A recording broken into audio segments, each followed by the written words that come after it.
Well, I apologize for having a face mask on.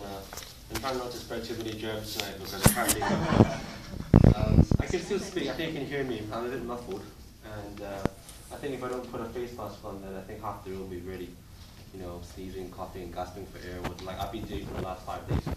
Anyway, without wasting time, I think I'm gonna have to sit down for this. I'd like to share a little story with you today. This story was passed to me from a friend. This friend actually was one of my professors in university. And I call it the Teddy story, and I'd like to read it to you. Now, there is a story many years ago of an elementary teacher. Her name was Mrs. Thompson. And as she stood in front of her 5th grade class on her very first day of school, she told the children a lie. Like most teachers, she looked at her students and said that she loved them all the same.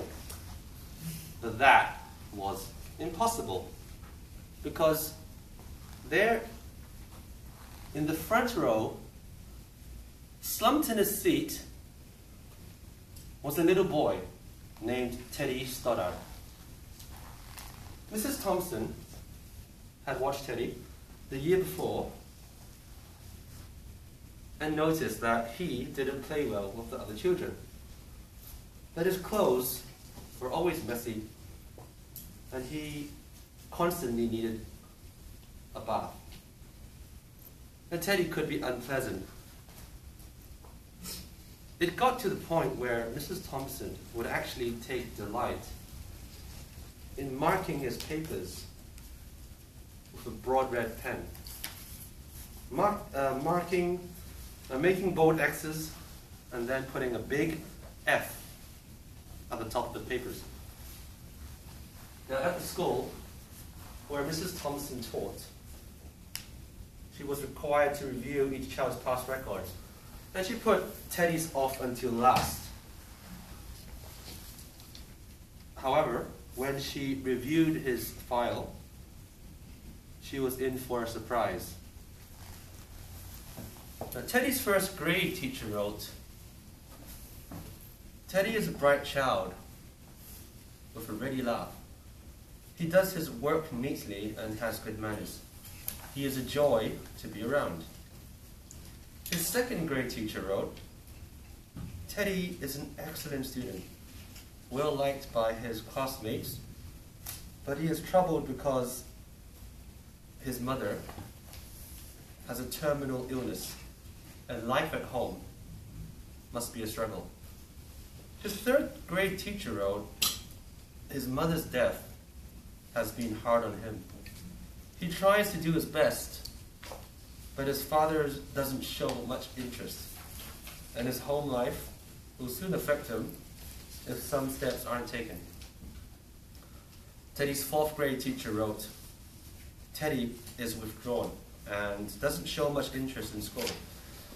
He doesn't have many friends and sometimes sleeps in class."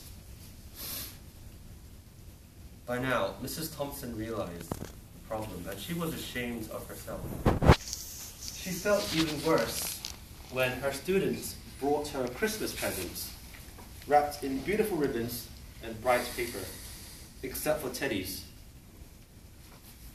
His present, which was clumsily wrapped in the heavy brown paper that he got from the grocery bag, Mrs. Thompson took pains to open it in the middle of the other presents.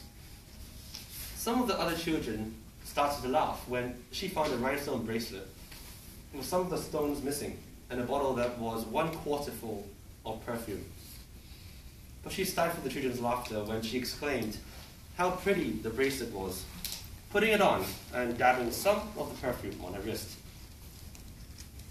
Teddy Stoddard stayed after school that day, just long enough to say, "Mrs. Thompson, today you smelled just like my mum used to." After the children left, she cried for at least an hour. On that very day, she quit teaching reading and writing and arithmetic. Instead, she began to teach children. Mrs. Thompson paid particular attention to Teddy. As she worked with him, his mind seemed to come alive. The more she encouraged him, the faster he responded. And by the end of the year, Teddy had become one of the smartest children in the class. And despite her lie that she would love all the children the same, Teddy became one of her teacher's pets. A year later, she found a note under her door from Teddy telling her that she was still the best teacher he ever had in his whole life. 6 years went by before she got another note from Teddy. He then wrote that he had finished high school, third in his class, and she was still the best teacher he ever had in his whole life. 4 years after that, she got another letter saying that while things had been tough at times, he'd stayed in school, had stuck with it, and would soon graduate from college with the highest of honors. He assured Mrs. Thompson that she was still the best and favorite teacher he ever had in his whole life. Then 4 more years passed, and yet another letter came. This time, he explained that after he got his bachelor's degree, he decided to go a little further. The letter explained that she was still the best and favorite teacher he ever had, but now his name was a little longer. The letter was signed Theodore F. Stoddard, M.D. The story doesn't end there.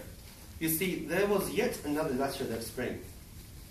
Teddy said he'd met this girl and was going to be married. He explained that his father had died a couple of years ago, and he was wondering if Mrs. Thompson might agree to sit in the place at that wedding that was usually reserved for the mother of the groom. Of course, Mrs. Thompson did, and guess what? She wore that bracelet, the one with several rhinestones missing, and she made sure that she was wearing the perfume that Teddy remembered his mother wearing on their last Christmas together. They hugged each other, and Dr. Stoddard whispered in Mrs. Thompson's ear, "Thank you, Mrs. Thompson, for believing in me.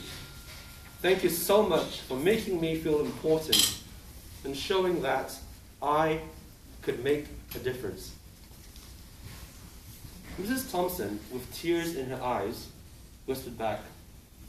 She said, "Teddy, you have it all wrong. You were the one who taught me that I could make a difference. I didn't know how to teach until I met you." I hope you like that story. Thank you very much.